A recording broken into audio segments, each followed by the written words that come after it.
2023, 13h35 minutes à Banwaré, dans la préfecture de l'Abina. Même heure à Krikiri, dans la préfecture de Kiamba. C'est l'heure qu'ils sont également au bar Pigeon à Adeti Kopé, comme chaque dimanche. À la même heure, nous nous retrouvons pour célébrer la messe médiatique avec un évangile très meublé aujourd'hui.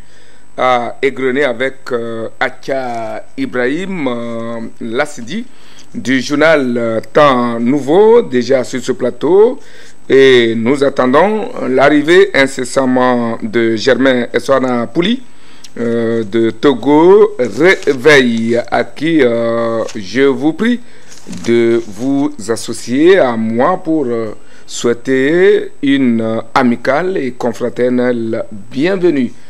Bonjour chers confrères et bienvenue sur ce plateau de la télévision deuxième. Merci Eric, bonjour et bonjour à tous ceux qui nous suivent en ce moment. Si on ne s'est pas encore vu courant cette année, il n'est jamais tard pour le faire. Je vous souhaite mes meilleurs vœux de santé, de longévité, de prospérité et de succès dans tous vos projets. Merci beaucoup, mes vœux réciproques, que Dieu veille sur le Togo. Merci beaucoup. Une fois encore, que mes meilleurs vœux accompagnent tous les téléspectateurs. Je ne suis pas seul à conduire cette messe.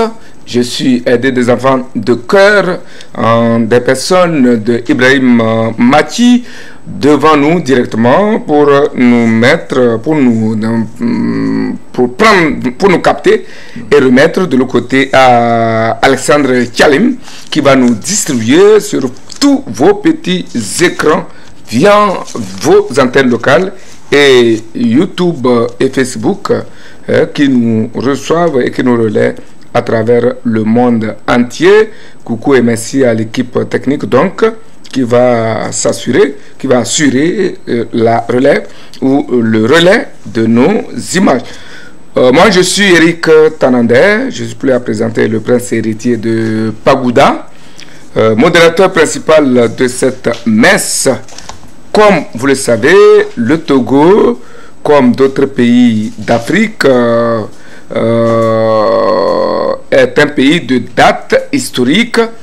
27 avril 1960, 13 janvier 1963, 24 janvier 1974, 2 février 1974 et puis 5 février 2005, pour ne citer que ces dates.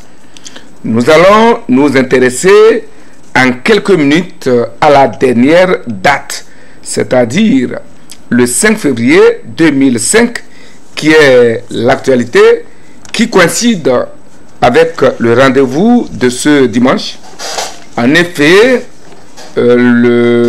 cela fait 18 ans, jour pour jour, que le ciel a subitement pris une autre couleur sur toute l'étendue du territoire togolais. Tout a commencé aux environs de 13h à Lomé, que subitement le soleil a disparu dans un ciel azur et sans nuages, pourtant sans aucune nouvelle. Pour autant, l'ambiance a pris une allure très morose dans la capitale. La circulation devenait de plus en plus timide dans les rues. Que se passe-t-il? Se demandèrent les uns et les autres, sans pour autant avoir de réponse. Le ciel devenait de plus en plus lourd, au point où certains se demandaient encore s'il allait s'écraser. Il a fallu attendre 18 heures pour que, à travers la télévision nationale, la très mauvaise nouvelle tomba. Le Premier ministre d'alors, Kofi Saman, a, dans une voix rendolie et aux yeux larmoyants, lâcha. Le chef de l'État n'est plus. Il a rendu l'âme ce samedi 5 février 2005, alors qu'il était en évacuation en France pour des soins. Fin de citation. Et le reste vous le savez. Germain Pouli vient de nous rejoindre sur ce plateau. Amende lourde pour ce retard. Cette fois-ci, 10 000 francs à 100 000 francs d'amende pour retard accusé ce jour très sacré. Alors, Germain, vous êtes en retard, mais vous allez vous présenter et en même temps attaquer la question. 18 ans après, on dirait que les Togolais sont loin d'oublier cette journée et toute son histoire. Bonjour, bienvenue. Bonjour Eric, bonjour confrère Acha, bonjour à tous les téléspectateurs. Le DPL, la manche, je vais m'excuser d'abord auprès des téléspectateurs. Tout à fait. Heureusement que le code de la presse ne prévoit pas ces amendes sous l'eau. Dans une émission là, vraiment, c'est pas un manque de respect. Toutes mes excuses. C'est indépendant de ma volonté. Merci. Alors, pour revenir à l'événement, ça restera une date historique parce que c'est celle de la disparition d'un homme qui a joué un grand rôle dans la vie de la nation togolaise. Sa justice. Si on peut, pour mémoire, avoir ces images grâce à la complicité technique, ça nous plairait. On l'appelle le père de la nation. Il a beaucoup fait pour le Togo. Pour ceux qui ne le connaissaient pas, c'est Yadema. Il y a des gens, nombreux sont ces Togolais qui le père de la nation se réfèrent à lui. Si c'était autant de Yadema, il n'y aurait pas ceci ou il y aurait ça de cette manière ou ceci, cela. Donc c'est dire vraiment que l'homme a marqué. Il a marqué surtout dans une période où sur notre continent, c'était des présidents qui étaient assez forts, qui avaient tous les pouvoirs concentrés à leurs mains. On les décrivait comme des dictateurs, mais c'était autant du parti unique où dans la plupart des pays. Tchalim, laisse couler l'image. Il y a plusieurs images de cet homme-là. Il était le président fondateur, et il dirigeait le pays avec ses forces et qualités et également avec ses faiblesses. Mais aujourd'hui, on reconnaît quand même qu'il a laissé un héritage précieux. Le tout premier, c'est la paix. Quoi qu'on dise aujourd'hui, la sous-région a été ravagée par plusieurs crises dans plusieurs pays. Le Togo a été longtemps épargné, même si aujourd'hui on fait face au terrorisme, à l'extrémisme violent, mais cette paix-là a été un héritage qui a beaucoup contribué aussi à l'économie nationale, qui a beaucoup contribué à faire de ce pays-là un pays d'accueil, qui renoue d'ailleurs avec les grandes rencontres qu'il y avait au temps du président Yadema. Il a été d'un grand rôle aussi dans la communauté ouest-africaine et donc dans la paix aussi en général. Donc aujourd'hui, tous les Togolais se réclament de son héritage parce que tous les Togolais ont milité de gré ou de force au sein du RPT. D'accord. Dont il était le père fondateur. Avec Yadema, et aujourd'hui, on le lui reconnaît. On le lui reconnaît, et cette date-là, donc c'est normal que les Togolais s'en souviennent dans cette émission. Très bien. On en parle. Ok. Atia, la même question. Pourquoi 18 ans après, les Togolais ont, comme l'a dit Germain, de la peine à oublier et à demain, malgré qu'il a laissé son fils aîné, son fils fort, afin que quiconque croit en lui ne périsse pas, mais qu'il ait la paix éternelle, pour paraphraser la Bible. Non, mais il faut dire qu'il y a des impacté la vie politique nationale togolaise, parce que bon, c'était un président qui a fait près de 38 ans. Vous convenez avec moi que il a vu plusieurs générations. Plusieurs générations ont fait son école. Nous, par exemple, du CP1 jusqu'à finir notre cursus à l'université, c'est sous Yadema. Donc vous comprenez que c'est lui que nous avons connu en tant que président et tout ça là. Donc et il était en exercice avant de partir. C'est pas qu'il a quitté le pouvoir et après il est allé mourir. Donc c'est en plein exercice qu'il est mort. Donc c'est un président que nous autres nous n'allons pas oublier. C'est vrai que la nouvelle génération a entendu parler de Yadema. Bon, Germain parlait de ses forces et faiblesses et pourquoi pas, c'est un raté aussi dans sa façon de gouverner le pays, puisque c'était aussi à l'époque du parti unique, donc les travers en matière de démocratie, en matière de liberté et tout ça là, bon, on lui a collé beaucoup d'étiquettes. Bon, Vous savez que quand on parle de la gestion du pays, voilà, il y a ces circonstances-là qui amènent à poser certains actes qui sont soit appréciés ou détestés. Donc c'est normal dans la gestion des affaires publiques, dans la gestion des affaires d'un pays. Donc ça fait que les Togolais se rappellent de cet illustre personnage parce qu'il était aussi l'homme de la parole donnée. C'était un monsieur Yadema à l'époque, c'était un monsieur qui avait le sens de l'honneur. Quand je dis le sens de l'honneur, lorsqu'il y avait des enjeux au niveau du Togo, il ne se laissait pas prier avant de prendre des décisions qu'il fallait. Donc il faisait tout pour repositionner le pays, pour sortir le pays de certains tournements. Et je me rappelle aussi, la communauté musulmane l'aimait beaucoup parce que c'était un monsieur, à 2 reprises, il y a eu des situations à la Mecque où les pèlerins togolais étaient bloqués. Il était obligé d'envoyer son avion personnel pour aller rapatrier, pour aller prendre ses pèlerins à Ramé, dit allez me prendre mes pèlerins. Vous voyez, donc il était presque, en tout cas, au sein de tous les Togolais, lorsque des difficultés apparaissaient, donc ça fait que les Togolais, certains, surtout l'ont aimé. Mais c'est sur le plan vraiment politique que Yadema a marqué d'une manière ou d'une autre négativement certains aussi. Parce que, vous savez, c'est ce que je le disais, dans la gestion des affaires publiques, il arrive parfois que certains, pour des incompréhensions, certains, pour certaines situations, étaient obligés d'agir et peut-être ça rentrait dans un cadre pas du tout républicain, ce qui ne rencontrait pas vraiment, qui n'était pas en conformité avec certaines lois de la République. Donc ça entraînait parfois des ripostes, ça entraînait parfois des répressions et tout ça là, ou bien carrément certains avaient des affaires aussi personnelles avec Yadema. Vous savez que c'est un homme aussi, donc il a aussi parfois des tiraillements avec certains individus, donc peut-être parfois la façon de procéder en tout cas n'était pas bien perçu par les autres. Donc ça fait que vraiment à un moment donné on lui a collé beaucoup d'étiquettes, beaucoup de choses. Il était le papa de la nation, quelqu'un qui aimait son pays. Il était en même temps le bourreau de certains parce que certains, à cause de lui, ont quitté le pays. Ils sont partis en exil.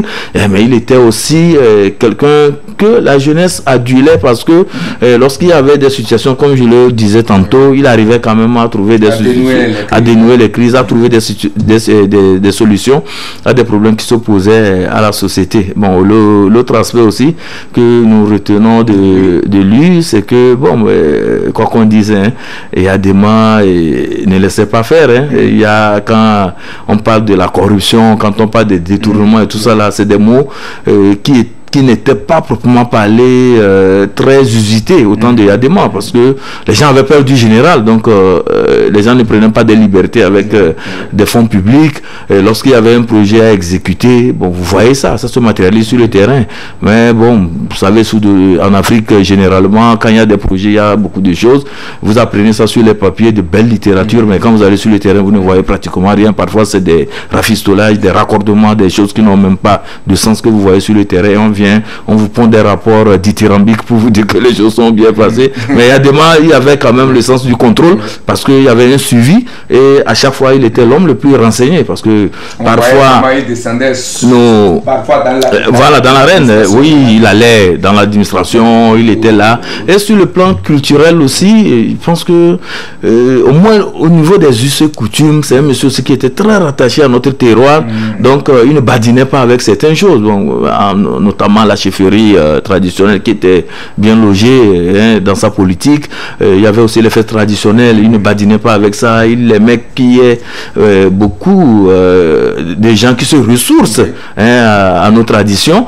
Et lorsque des situations aussi se posaient dans certains milieux qui sortaient du cadre, disons, rationnel, quand ça rentre dans la métaphysique aussi, c'est un bon Africain qui comprenait certains enjeux, donc il arrivait aussi à apporter des solutions face à ces problèmes. Parce que quoi qu'on dise, nous sommes des Africains, il y a certaines réalités qui se posent à nous, que la raison ne maîtrisait pas. Je parlais du domaine métaphysique et certaines choses. Donc il arrivait quand même d'une manière ou d'une autre d'aider à ce qu'on trouve des solutions à certaines situations qui se posaient et qui sortaient du cadre de la rationalité. Donc bref, c'est un monsieur qui nous a marqué, il a marqué la vie démocratie togolaise, en bien et en mal, bien évidemment. Et 18 ans après, nous retenons que bon, ce fut un grand président, ce fut parce qu'en Afrique, c'était l'un des présidents très respectés, très écoutés par les Agones, et dans la sous-région ouest africaine aussi, bon, il était presque vraiment c'est ce que voilà, bien évidemment, à l'Hexagone, il est bien respecté, même partout,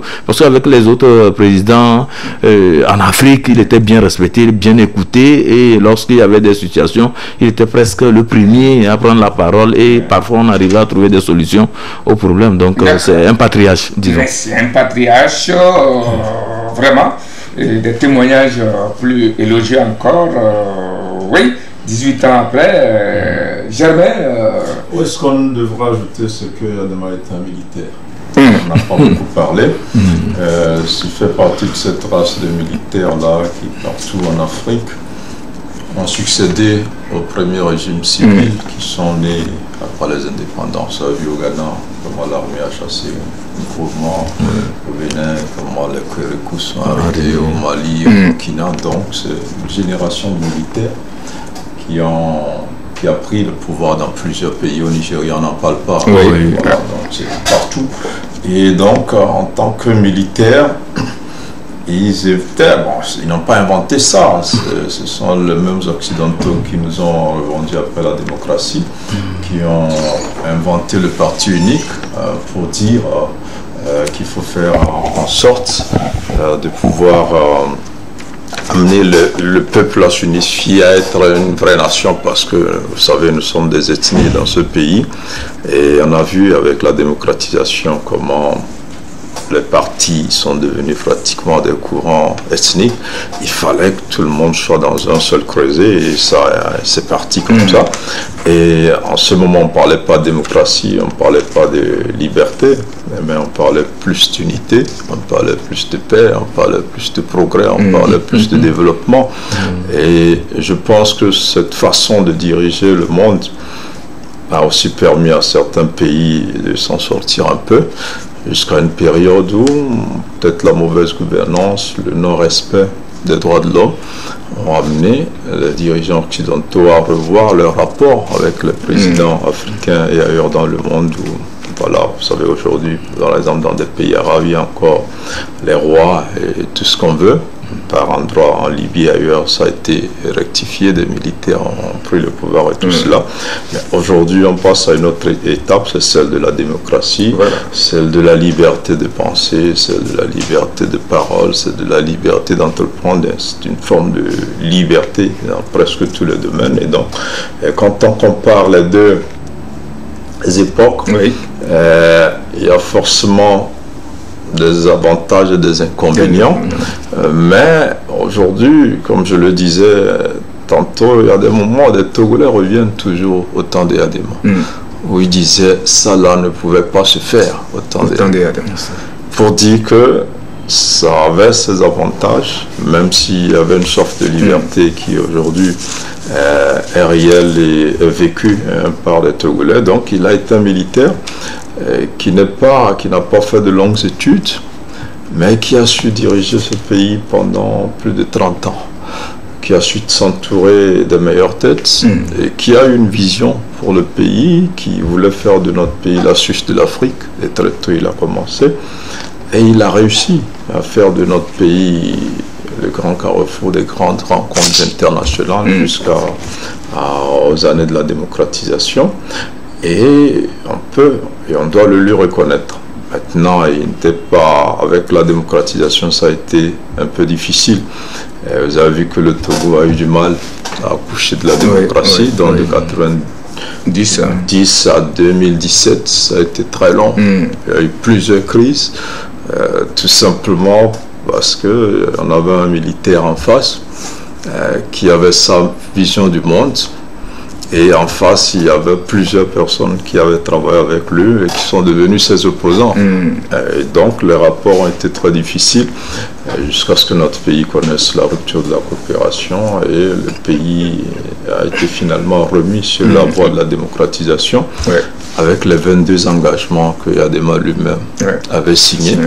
Et après, avec l'APG qui a été donc conclu en 2006, et qui, ces deux tests l'ont permis finalement d'organiser les premières élections d'octobre 2007 qui ont été reconnues comme les premières. 2 heures même ne nous suffirait pas pour faire l'historique de EADEMA, mais juste 30 secondes pour avoir l'avis de Acha là-dessus. Germain l'a clairement exprimé, l'après EADEMA sur le plan socio-politique et même économique, comment vous le voyez, comment vous l'appréciez? Oui, il faut dire que quelques secondes. Oui, il faut dire que le monde évolue. Hein, et demain, ce n'était pas à l'époque de Web 2.0. Donc, vous comprenez que les choses ont évolué. Donc, à l'heure actuelle, avec les nouvelles technologies, tout ça, là, on devait s'adapter à la nouvelle tendance mondiale, puisque ce qui se faisait sous Chirac, ce qui se faisait sous, comment l'appelle-t-on là, François Mitterrand, sous Chirac, jusqu'à Sarkozy, voilà, donc les choses sont évoluées. Ce n'est pas ce qui se passe actuellement avec Macron. Donc, les sociétés évoluent. Donc, avec l'évolution du temps, s'il était là, il allait peut-être s'adapter. Il serait obligé de laisser certains pans ou bien de s'accommoder avec certaines manières de gouverner, de manière à ce qu'il ne soit pas dans une démarche anachronique. Voilà, donc il allait s'adapter. Donc aujourd'hui, nous pouvons dire que le Togo, voilà, il y a la liberté d'expression, nous vivons ça. Au-delà de ça aussi, sur le plan économique, il y a des balbutiements dans certains niveaux, dont certaines choses commencent par prendre, et nous avons espoir que si le contrôle strict suivait, et il y avait aussi une bonne initiation de ces projets, je pense que les choses vont s'améliorer, et on peut aussi espérer être comme les pays de la sous-région qui ont vraiment, qui sont sur orbite en matière de développement. D'accord. Comme signalé dans mon introduction, l'autre date célébrée par les Togolais ce mois, c'est le 2 février. Il y a de cela 3 jours. Toujours à l'honneur du général Gnassingbé EADEMA, qui, après être sorti indemne d'un attentat déguisé en accident d'avion, est revenu à Lomé par voie terrestre dans un bain de foule depuis Pia jusqu'à Lomé 2. Germain, voilà également une date que les Togolais ont de la peine à oublier 49 ans après. Et pourquoi? Mais 49 ans après, aujourd'hui, le thème est à l'ordre du jour, parce que un peu partout en Afrique, on condamne l'Occident. Dans nos pays francophones, on attaque la France d'être à la base de toutes nos souffrances. On voit un peu ce qui se fait au Mali, ce qui est en train de se faire peut-être au Burkina. Et on a une jeune génération qui ravive l'idée, qui était déjà là dans les années 60-70, c'est que les Blancs, les Occidentaux pillaient nos ressources. Et donc c'était la même situation à l'époque avec le phosphate togolais qui était la principale ressource, en plus du café cacao. Le Togo avait à peine 35% donc, du revenu de ces phosphates, ce que le président EADEMA a refusé à l'époque. Ce qui a failli conduire donc à son assassinat, et quand il a échappé à cet attentat-là, il a décidé de nationaliser intégralement la compagnie, la société ou l'entreprise qui exploitait ce phosphate-là. Donc aujourd'hui, nous revenons pratiquement au même mécanisme sous d'autres formes. La lutte des EADEMA est passée, mais la même lutte revient sous une autre forme. Aujourd'hui, les Blancs n'ont pas pris nos mines, même si par endroits au Mali, ailleurs en Centrafrique, on le dit, mais c'est eux qui décident du prix auquel ils achètent nos matières premières. Et ça revient à la même chose. Ce que EADEMA ne voulait pas, c'est ça qui est revenu sous une autre forme. Ils nous ont laissé nos richesses, mais c'est eux qui donnent de la valeur à cette richesse-là. Et donc c'est un autre combat aujourd'hui qui est le même et qui pousse les pays africains à se dire, nous-mêmes on va transformer nos matières premières et pouvoir tirer un meilleur bénéfice. Donc d'où aujourd'hui c'est l'industrialisation qui est en vogue, et malheureusement le terrorisme vient freiner un peu cet élan-là. Et quand on revient au phosphate, et donc au 2 février, il y a 2 mois, justement, le débat est revenu sous une autre forme. C'est le président Faure qui, à l'occasion du sommet qui a eu lieu sur la sécurité alimentaire à Lomé, a décidé donc de transformer le phosphate togolais, de le transformer en engrais, parce qu'il y a des difficultés aujourd'hui depuis la guerre en Ukraine. La Russie, qui est le principal pays à fournir de l'engrais aux pays africains, n'arrive plus à fournir. Les engrais sont devenus plus chers et ils ne sont pas forcément disponibles. Le président Faure décide, comme le Togo est l'un des plus gros producteurs de phosphate au monde, a dit on va transformer ce phosphate-là en engrais et pouvoir servir les pays africains. Donc ça, c'est une autre bataille autour de ce bien précieux-là qui avait été nationalisé, mais comme je le disais, les Occidentaux ont tout de suite trouvé la formule de contourner cette volonté des pays de récupérer leurs richesses. Et donc aujourd'hui, si nous arrivons à transformer ce phosphate-là, je pense qu'on aura effectivement réussi le pari d'avoir les mêmes mises sur nos richesses. Et ça va, c'est la même chose dans tous les domaines. Aujourd'hui, on parle de la plateforme industrielle adétique où on a envie de transformer tous nos produits. Il y a une usine de transformation de fabrication d'engrais qui est en fabrication. Voilà, il y a le textile, par exemple, le coton qu'on exporte. Donc tout cela, c'est voilà une autre bataille. Donc pratiquement 40 ans après, un peu plus, les défis restent les mêmes. Et donc une telle date, quand on s'en souvient, elle est pratiquement à l'ordre du jour aujourd'hui.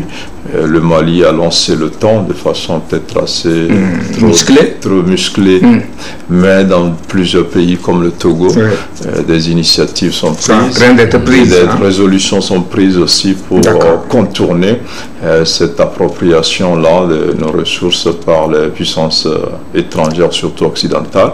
Et nos pays réclament aujourd'hui des partenariats plus justes, ce qui fait que nos pays ne tardent pas à se tourner vers des pays comme la Chine, des pays comme l'Inde, des pays comme la Turquie, des pays comme l'Iran, un certain nombre de pays, donc qui aujourd'hui nous permettent de gagner mieux. Mais si l'Afrique arrive à s'industrialiser comme la Chine par exemple, et à transformer toutes ces richesses-là, je pense que dans quelques années, nous serons à la place de ces pays occidentaux. Alors, Acha, quels sont les acquis de cette nouvelle page de l'histoire qui s'ouvrait pour le Togo, surtout sur le plan économique, quand on sait que l'attentat qui a failli lui coûter la vie était lié à son désir de nationaliser les phosphates? Alors cette même société qui est aujourd'hui à nouveau entre les mains des privés, n'est-ce pas là un paradoxe? Bon, parler de paradoxe, c'est peut-être, nous pouvons dire que ce triomphalisme de 2 février, on n'a pas su canaliser ça, puisque après ce retour triomphal, vous avez vu comment les choses se sont déroulées au cours de l'histoire. Ça a laissé la place à l'animation, ça a laissé la place à la délation, ça a laissé la place au sabotage de tout genre. Et voilà, donc c'est ce que nous avons pu constater. Et au fil du temps, aujourd'hui, les phosphates ne nous profitent pas, proprement parler. Vous savez, vous venez de le dire, c'est pas entre les mains du pays, parce que quand vous prenez même le budget de l'État, la part même de ces phosphates comme contribution au budget national, vous allez voir, c'est une part vraiment... Contrairement à ce que avait voulu EADEMA, voilà, donc c'est une part vraiment que je ne saurais qualifier, ça c'est une parenthèse, on laisse ça de côté. Mais il faut dire que EADEMA a triomphé de l'impérialisme. Et malheureusement, ce qui devait aider à apporter vraiment ce nouveau élan vers l'émancipation des peuples togolais et tout ça là. Ils ont versé dans le zèle, dans le culte de la personnalité, et finalement, bon, Yadema, tous ces efforts qu'il a fournis, c'est resté dans l'animation, c'est resté dans le divertissement. On ne faisait que chanter, danser, on ne faisait que passer par des mécanismes de délation et tout ça là, et ça a saboté vraiment les énergies qui voulaient vraiment s'éclore et amener le Togo vers une destination que Yadema même a voulu. Je vais parler de la vision d'Yadema, qui est de faire du Togo la Suisse d'Afrique. Donc, mais il faut dire qu'avec l'avènement de la démocratie et tout ça là, en tant que général, c'est vrai qu'il n'a pas toléré certaines choses, mais par la suite, il s'est ouvert vraiment à la nouvelle tendance. Donc la liberté de la presse, vous savez que c'est sous Yadema que nous avons un code dépénalisé. Et c'est sous Yadema qu'il y a eu les 22 engagements avec l'Union européenne. Et ça a commencé par ouvrir le Togo vers vraiment des lendemains meilleurs en matière de liberté, en matière de respect des droits de l'homme, en matière de démocratisation. Et c'était déjà presque pris, la mayonnaise avait déjà pris et tout vraiment progressait. malheureusement un 5 février là, vraiment, Dieu l'a arraché à notre affection. Mais on ne l'oublie pas toujours parce que à y voir de près, on voit qu'il a mis quand même les socles d'un développement, d'un départ sérieux et sûr du pays vers l'émergence. Et donc ça fait que nous nous rappelons toujours des Yadema en termes de quelqu'un qui aimait son pays en matière de patriotisme, de quelqu'un aussi qui aimait sa population, qui était proche de sa population. Lorsqu'il y avait des sujets, on ne mettait pas des années avant de l'écouter. Et promptement, il était là, et vous le voyez à la télé, il apportait vraiment des solutions à sa manière à des situations. On se rappelle quand il nous recevait, que ce soit le 2 ou à Pia en tant qu'étudiant, il y avait, on ne va jamais oublier ça. Et ce qui est aussi très bon, c'est que à l'époque de Yadema, Germain le rappelait, c'est qu'on sentait quand même la présence d'un patriarche, la présence d'un homme fort, la présence d'un homme de carrure, et ça faisait que certains comportements, des écarts que nous constatons après lui n'étaient pas quand même possibles. Certains comportements, des écarts et tout ça là, ce n'était pas possible sur Yadema. Et aujourd'hui, les gens le disent. Sous Yadema, on n'allait pas assister à ça. Sous Yadema, je peux donner peut-être un petit exemple. La route Lomé-Vaugan. Vous avez vu le tollé que ça fait dans le pays. Si c'était sous Yadema, mais vous comprenez? Non, les réactions devaient être promptes et vraiment ceux qui étaient impliqués dans ces histoires de retard dans l'exécution des travaux, tout ça là, on allait les connaître publiquement. On va en parler tout à l'heure d'ailleurs avec ce qui se passe, ce qui s'est passé au niveau de Aplusia. Germain, une dernière question pour passer cette étape de février. C'est les acquis, le retour triomphal et la nationalisation des phosphates a eu quand même des acquis, il a donné des acquis. On a cité l'hôtel de février. Il y a d'énormes acquis. Vous savez qu'avec la nationalisation, on a appelé une période où on parlait de boom phosphatique au Togo, ce qui a permis au Togo de réaliser de grandes infrastructures, que ce soit routière ou hôtelière. On a aujourd'hui l'hôtel du 2 février qui reste quand même le plus grand hôtel malgré son âge de notre pays, mais ça a été possible parce que nous avions à l'époque une mainmise sur notre phosphate qui se vendait à un prix assez intéressant aussi. Et donc après, comme je le disais, le socle de tout développement, c'est avant tout la paix et la stabilité. Alors notre pays est attiré aujourd'hui. Les nouvelles autorités sont restées quand même sur cette fondation-là. Ce qui fait qu'aujourd'hui, Lomé est pratiquement la plus grande plateforme financière de la sous-région. On a de grandes institutions ici. Au point où il a été décrété la capitale de la paix. Oui. Donc ça fait que l'argent n'aime pas le bruit, l'argent aime là où il y a la paix. Et donc plusieurs institutions sont basées ici au Togo.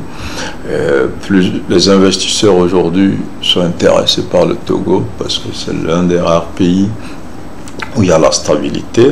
Et aujourd'hui, avec les nouvelles réformes, en termes de bonne gouvernance, en termes de facilitation des affaires et tout ça, avec le PND, qui veut attirer donc des investisseurs pour financer le développement du Togo. Donc, on arrive quand même à profiter de cette fondation que Yadema a bâtie. Donc, les donnes ne sont pas les mêmes. Aujourd'hui, l'Afrique sortait des indépendances, on a eu des présidents comme Yadema qui ont combattu le colon et la souveraineté de nos pays à leur manière. Aujourd'hui, les défis sont différents et il faut revoir les choses. Vous savez que nos pays étaient accompagnés par les institutions internationales, on a vu les ajustements structurels et tout cela. Aujourd'hui, nous, on a vu d'autres choses avec dernièrement la SCAP avant de passer aujourd'hui au PND à la feuille de route. Donc, les défis, même s'ils sont plus ou moins les mêmes, parce qu'on aspire au développement et au bien-être des populations, mais les moyens pour y arriver sont différents. Vous savez qu'au temps des Yadema, le budget du Togo ne dépassait pas 400 milliards. Aujourd'hui, nous sommes à plus de 1000 milliards, à 1200, 1800 milliards. Donc, ce budget a été multiplié. Malgré la crise sanitaire et tout. 6 ou 7 en si peu de temps. Alors, il y a eu des réformes assez extraordinaires et courageuses aussi qu'il faut reconnaître, qui font qu'aujourd'hui, ce n'est pas un produit comme le phosphate ou le café cacao, le coton, qui vont enrichir le pays et faire gonfler son budget, mais ce sont les recettes fiscales et douanières aujourd'hui qui font l'essentiel du budget, qui vont jusqu'à 900 milliards, voire presque 1000 milliards, donc pratiquement tout le budget est couvert par les impôts et les douanes. Donc les choses changent. Avec le terre, voilà, donc tout change.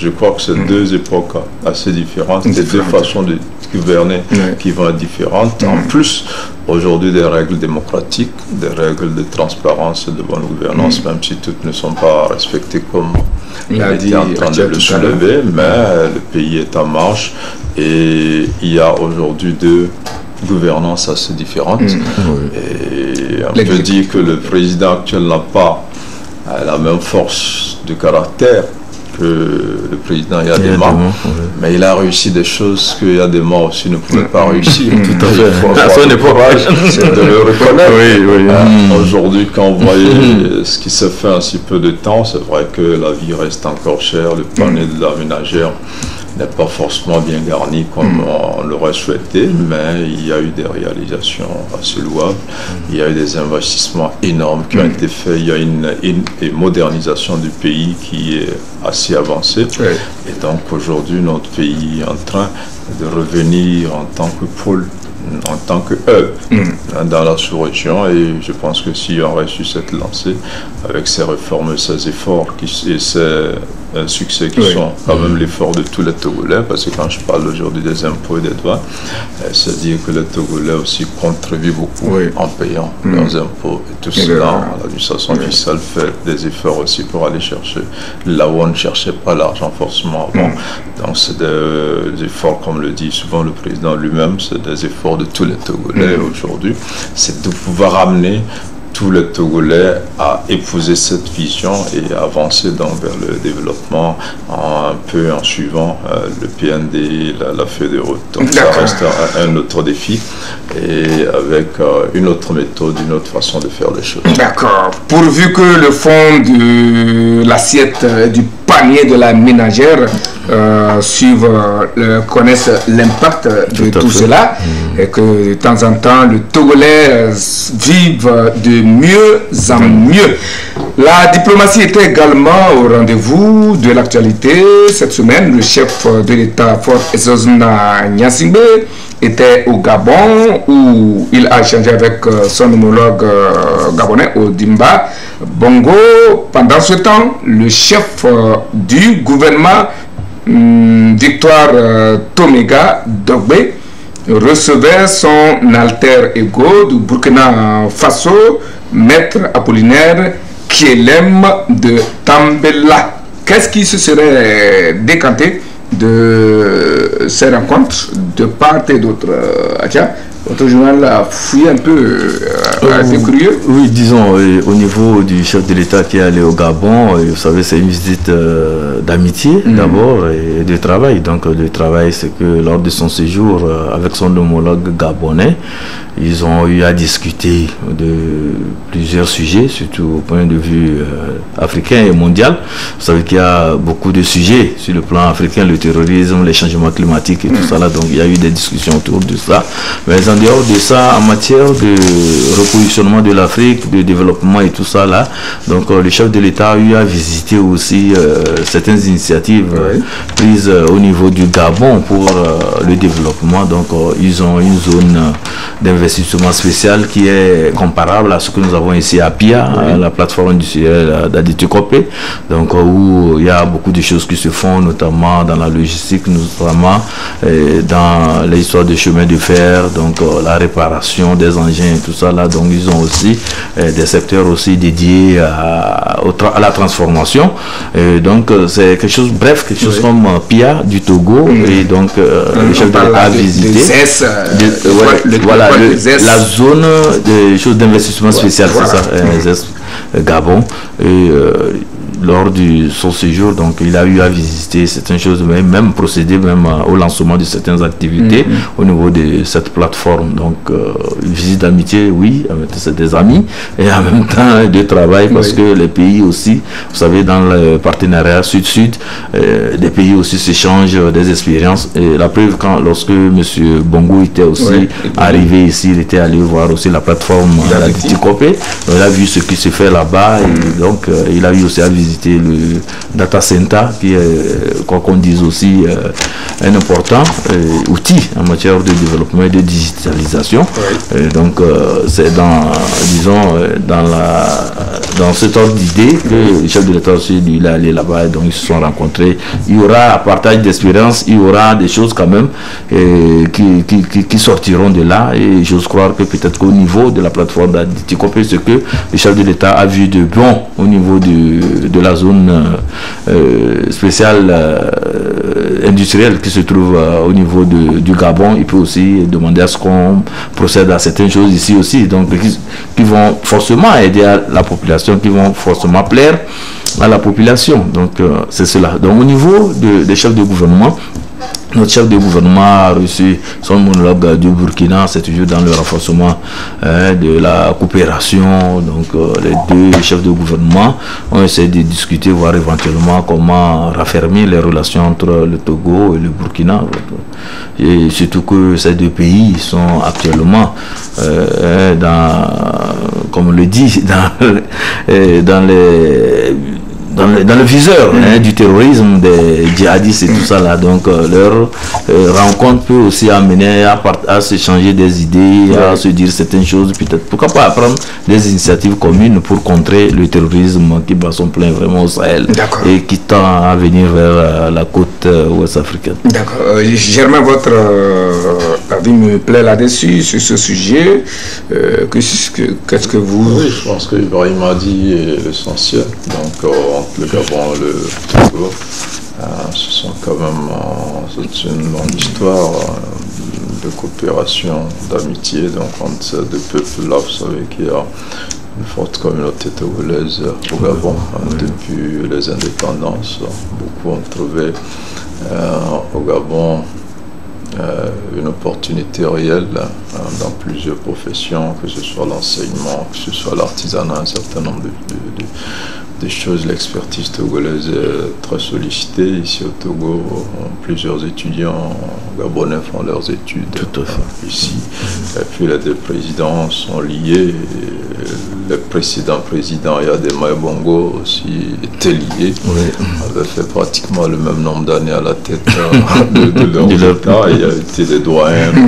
Et donc ces deux pays-là ont sur plusieurs plans plus ou moins la même vision des choses à l'échelle internationale. Et les deux présidents ont eu, lors de ce voyage-là, se prononcer sur la paix en Afrique. un ancien appel sur la situation en RDC aujourd'hui qui est assez compliquée et qui exige qu'on appelle un retour rapide à la paix. Donc cet appel, ils l'ont lancé. Et maintenant, côté burkinabé... Je crois qu'avec l'arrivée du pape dans ce pays... En RDC aussi, oui, ça serait... Donc, ça va changer. Côté burkinabé, le chef du gouvernement fait son périple dans la sous-région. Oui. Le chef de l'État togolais avait envoyé déjà le ministre des Affaires étrangères auprès du capitaine Ibrahim Traoré. Cette fois-ci, c'est le Premier ministre qui fait le déplacement. Oui. Il a été reçu par son homologue, la chef du gouvernement du Togo. Ils ont parlé essentiellement économie et sécurité. Lui aussi est allé visiter la plateforme industrielle d'Etikopé pour voir un peu comment ça se fait. Mais je pense que le plus grand travail s'est fait sur le plan sécuritaire, parce qu'aujourd'hui le Burkina est en proie donc à ce phénomène de terrorisme qui occupe pratiquement 40% encore de son territoire. Et la partie sud du Burkina pratiquement laissée pour compte, ce qui nous crée énormément de problèmes. Ici au Togo, le Burkina ne peut pas régler ce problème, en tout cas vers sa frontière sud, sans la contribution et la collaboration du Togo. Le Togo qui est effectivement attaqué donc depuis quelques mois ne peut non plus régler son problème sans la collaboration du Burkina. Donc sur ces questions sécuritaires-là, les deux premiers ministres ont énormément échangé. Maintenant sur les questions économiques, je ne sais pas si la transition aujourd'hui au Burkina a le temps et l'énergie et les moyens de relancer économiquement le Burkina, parce que la première préoccupation aujourd'hui c'est la sécurité avant tout. Mais en même temps, le pays a besoin d'argent, il peut surfer sur les deux fronts, mais je pense que l'objectif principal est purement sécuritaire. Et donc c'est une campagne sous-régionale.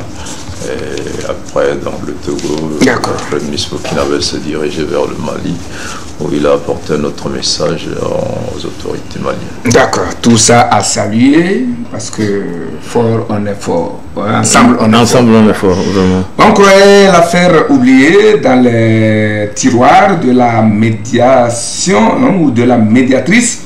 Elle refait surface avec peut-être plus de détermination. Il s'agit de la déclaration des biens par les plus hautes autorités et responsables des différentes institutions du pays. Un séminaire du démarrage effectif de ce processus est lancé. Est-ce qu'on peut dire, Adja, ce qui est dit, est-ce que ce qui est dit va être fait à partir de cet instant? Bon, il faut dire qu'il y a quand même cette volonté d'aller vers la déclaration des biens, parce que vous savez que cela fait partie des défis de bonne gouvernance et de bonne gouvernance économique, bonne gouvernance administrative. Donc il faut faire de telle sorte qu'il y ait la transparence dans la gestion en tout cas des fonds publics, dans la gestion administrative et publique.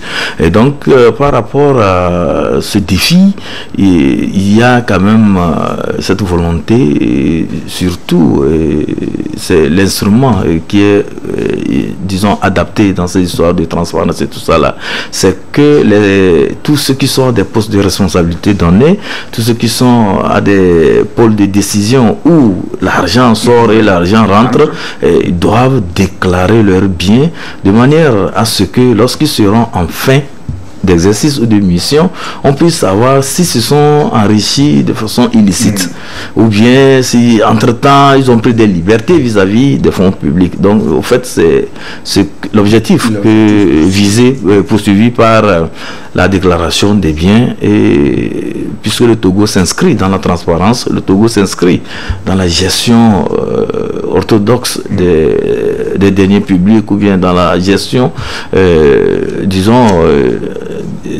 tel qu'il se doit en matière de démocratie et tout ça, je vais parler des principes de la bonne gouvernance. Donc le Togo a décidé aussi, puisque c'est contenu aussi dans notre constitution, à l'article 145, si j'ai bonne mémoire, qui demande à ce que des agents et des hautes personnalités du pays puissent déclarer leur avoir et bien. Et donc voilà, donc puisqu'il y a eu aussi au Togo la loi d'application qui a été votée, donc il faut se conformer à cela. Et aujourd'hui nous avons notre médiateur de la République qui doit recevoir cette déclaration et tout ça là. Et avant de commencer véritablement les choses, il était important quand même de sensibiliser les gens sur le processus, comment ça se fera et tout ça là, et de manière à ce qu'on puisse renforcer la confiance des assujettis, parce qu'il faut les mettre aussi en confiance. Quand vous venez pour déclarer, au fait l'objectif poursuivi c'est ça, c'est pas pour après assister à des chasses aux sorcières. Donc il faut aussi leur dire, de leur expliquer le mécanisme, les mettre plutôt en confiance pour permettre une bonne collaboration. Je pense que c'est ça la sensibilisation. Et notre médiateur a commencé, et les informations que nous avons aussi sont, disons, rassurantes, en ce sens que les assujettis certains ont commencé déjà par faire des déclarations, et c'est déjà très bien, puisque vous savez que la chose a été simplifiée, c'est un formulaire, voilà, il faut renseigner les rubriques et chacun va le faire. Donc ceux qui ont les têtes de moutons cachées à l'extérieur, qui n'hésitent pas à les déclarer. Donc s'ils font de fausses déclarations, ça va les rattraper, ce qui est sûr. Donc voilà. D'accord. J'aimerais, par rapport au séminaire, avait-on vraiment besoin d'un séminaire avant de cette sensibilisation, avant d'aller à l'acte, tandis que ça fait longtemps que le décret a été pris et c'est maintenant qu'on se dirige vers un séminaire avant de commencer. Finalement, on verra si on pourra quand même commencer. Avait-on vraiment besoin d'un séminaire? Alors, les avis sont partagés. Plusieurs pensent qu'on n'avait pas besoin d'un séminaire, ou même qu'on n'a même pas besoin d'une campagne de sensibilisation, parce qu'on connaît ceux qui sont concernés par cette déclaration des biens, et on pourra simplement les toucher pour qu'ils le fassent. D'autres pensent que comme ça n'a jamais été fait, il faut que ceux qui sont concernés sachent comment ça se fait. Donc il faut les sensibiliser, les informer. Bon, donc je pense que le gros souci ici, c'est le temps que ça prend. En fait, c'est pas la sensibilisation, la campagne qui dérange les gens. Certains pensent que, au-delà de cette volonté politique affichée pour passer à la déclaration des biens, on ne se presse pas pour le faire. Donc certains accusent toutes ces personnes concernées de ne pas se presser pour le faire, mais il faut leur rappeler que déjà l'année dernière, à pareil moment, enfin en janvier déjà, la médiatrice, le médiateur de la République, plutôt, c'est masculin, a fait la déclaration de ses biens devant la Cour constitutionnelle, de ce qui est prévu par la loi. Donc avant qu'elle-même ne reçoive la déclaration des autres, il faut qu'elle déclare ses biens auprès de la Cour constitutionnelle. Donc ce qu'elle a eu à faire. Donc, on peut dire au moins, sans se tromper, qu'il y a au moins une personnalité qui a déjà fait cet exercice. Il y a certains ministres aussi. Voilà, maintenant, certains ministres, lors de la dernière rencontre, ont dit clairement qu'ils allaient le faire dans les jours qui viennent. Maintenant, est-ce que c'est des déclarations qui se font publiquement? Est-ce qu'on doit aller dire, bon, aujourd'hui j'ai fait ma déclaration, vous pouvez aller consulter, puisque aujourd'hui, le Togo il fait l'option, on peut faire des déclarations en ligne, un certain nombre de choses. Vous savez, aujourd'hui, toutes les choses se font en ligne pratiquement. Mais ce ne sont pas des déclarations accessibles au public, parce que sous d'autres cieux, ça se fait. Si ce n'est pas accessible, alors à quoi cela servirait alors? Bon, chaque pays prend son option. Donc, ça peut être accessible ou pas. Bon, Burkina, par exemple, le chef de l'État d'alors, Kaboré, avait fait sa déclaration, tout était lancé. Mais en même temps, les gens ont eu les copies. Ce n'est pas forcé que ce soit public. L'objectif de cette déclaration, c'est que quand vous occupez un poste influent, on veut savoir si vous avez profité de votre influence là pour vous faire de l'argent plus que votre revenu normal. C'est ça. Donc, c'est un peu ça. Voilà ce que j'avais. Quand je parle, voilà ce que j'ai. C'est normal qu'on ait un peu plus qu'on en avait. Mais quand ça dépasse un certain seuil, on se demande comment ça a été possible. Donc, c'est ça l'objectif. Mais je pense que ici, l'opinion est beaucoup plus curieuse pour connaître le patrimoine actuel. Tout à fait. Mais le problème de nos responsables. Le problème, chers confrères, malheureusement que le temps nous est plus suffisant, et c'était de savoir, bon, on n'avait pas marqué le départ. Comment on va apprécier la fin? Est-ce qu'on sait? En fait, c'est ça ce que les gens avaient en rentrant. Plusieurs ont été nommés et n'ont pas fait cet exercice. C'est ça. Ça pose problème. Ça pose problème. Qui va te dire qu'il avait tout ça là avant d'être nommé. Donc, bon, voilà. Mais je crois que c'est une volonté politique. Le problème aussi dans ce cas de figure, c'est qu'il y a des faits, des faits, il y a des informations sur des gens. Donc, surtout les cas de prévarication, des cas de crimes financiers, tout ça là, si certains vont faire des déclarations et ça corrobore ce que certains faits ont révélé, je pense que la justice saura aussi comment agir. Mais je voulais faire une précision, c'est qu'au cours de cette sensibilisation, le médiateur de la République va parler aussi de l'institution. Vous savez que c'est pas très connu aussi du grand public, donc c'est une occasion aussi de parler de l'institution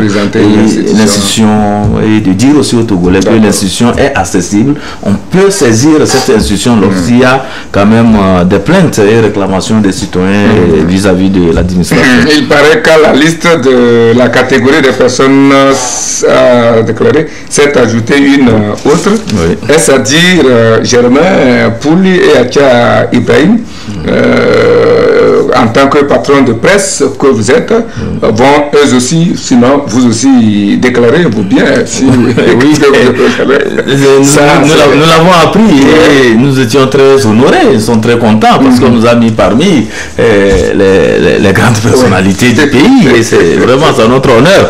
Mais seulement, qu'est-ce que nous gérons comme patrimoine qui appartient à l'État pour que nous fassions cette déclaration? Ça, c'est le premier aspect. Le deuxième aspect, est-ce qu'avec le nouveau code de la presse où on nous amène vers des entreprises de presse, des sociétés de presse, bien évidemment, et s'il y a véritablement le fonds d'aide à la presse et tout ça là, donc si vraiment la cagnotte est grande, il va de soi vraiment que on voit de notre part aussi une gestion efficace et efficiente des choses. Non, je dis si. En fait, c'est vraiment pas. C'est ça. Parce que c'est vrai que vous avez dit tout à l'heure, ceux qui gèrent l'argent. Mais en fait, c'est ceux qui ont de l'influence. C'est-à-dire qu'il y a des médias qui peuvent avoir de l'argent d'une manière ou d'une autre, qui ne proviennent pas forcément de leur activité directement. C'est ça. Mais si tout à l'heure, vous TVD, vous avez nous avons nos 3 micros.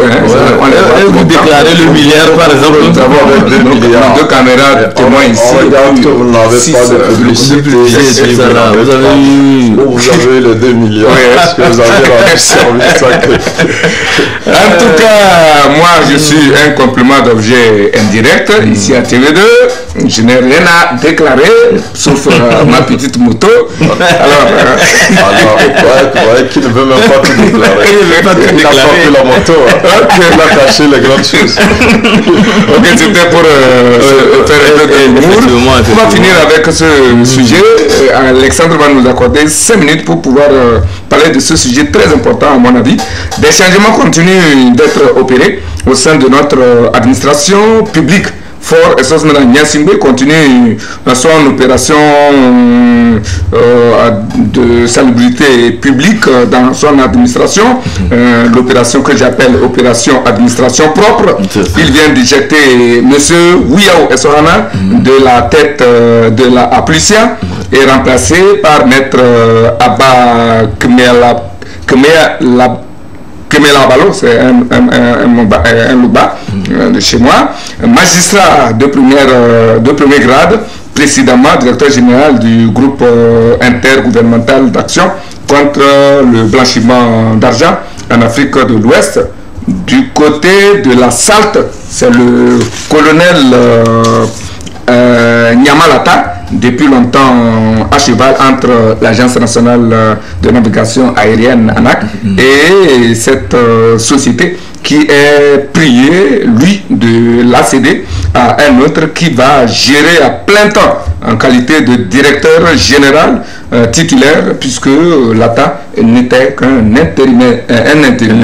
Alors, faut-il dire que Faure a sa raison, que la raison du peuple ne connaît pas, Germain?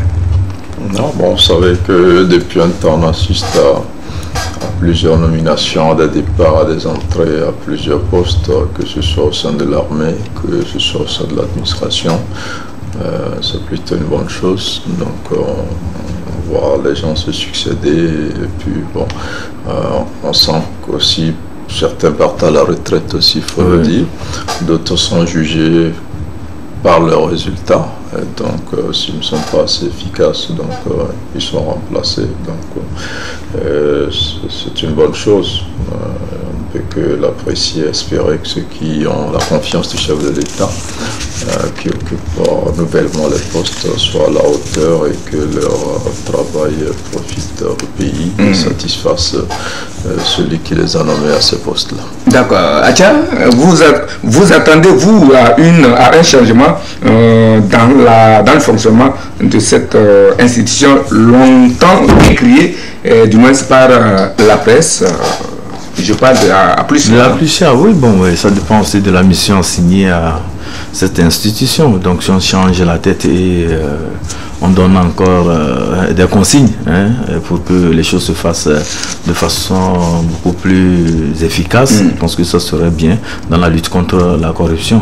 Au niveau de la SALT, le nouveau directeur qui est venu, si lui aussi il essaie de travailler comme son prédécesseur, pourquoi pas, jusqu'à prendre aussi des initiatives louables, surtout que l'aéroport de Niantougou aussi est en train de présenter certaines ambitions. Donc si on arrivait aussi à repositionner cet aéroport et tout ça, là, je pense que ça serait très bien en matière de trafic aérien dans notre pays. Donc vivement que le nouveau aussi pose, disons, des gestes, des pas qualitatifs pour que vraiment le pays avance. C'est tout ce que nous allons demander au niveau de du A+A aussi, qu'on quitte le côté sensibilisation, le côté littérature, le côté atelier, tout ça là, pour aller vraiment véritablement vers la lutte contre la corruption. La corruption et les procès qui doivent commencer. Et nous espérons que le nouveau directeur pourra nous donner suite des dossiers pourra nous donner suite des dossiers en attente, des dossiers du genre la route Lomé-Vaughan en Héron, la CAN 2013-2017 et tout ça là que dont le peuple attend la suite depuis des années. Nous apprenons, là on ne pourra pas en parler, nous apprenons par les réseaux sociaux et par des voies non officielles que le cauchemar continue pour les populations de Pengal. Encore quelques, on parle d'un obus ou des engins improvisés explosifs qui ont fait encore des morts. Nous prions vraiment Dieu qu'il nous assiste dans cette lutte. Et je crois que les autorités au plus haut niveau sont en train de prendre les dispositions nécessaires pour que enfin qu'on puisse sortir de cette situation. Surtout encourager nos FDS à continuer toujours à tenir bon. Ils sont derrière eux. Et inviter les populations vraiment à collaborer efficacement avec les FDS. Voilà, c'est sur ce vœu que prend fait cette messe. C'est tout donc pour aujourd'hui. Merci de nous avoir suivis depuis chez vous. Merci à vous, chers confrères. Germain Pouli, directeur de publication du journal Togo Réveil. Merci à Kia Ibrahim, patron du journal Temps Nouveau. Merci à Kia, c'est à Ibrahim Mati. Voilà, Ibrahim Mati au cadrage. Et puis à Alexandre Tchalim qui nous ont permis d'être vus partout à travers le monde. La sagesse du jour nous dit que c'est Jean de La Fontaine qui nous dit que selon que vous serez puissant ou misérable, le jugement de la cour les jugements de la cour vous rendront blanc ou noir. Selon que vous serez puissant ou misérable, les jugements de la cour vous rendront blanc ou noir. Jean de La Fontaine. Bonne méditation et à dimanche prochain autour d'autres articles.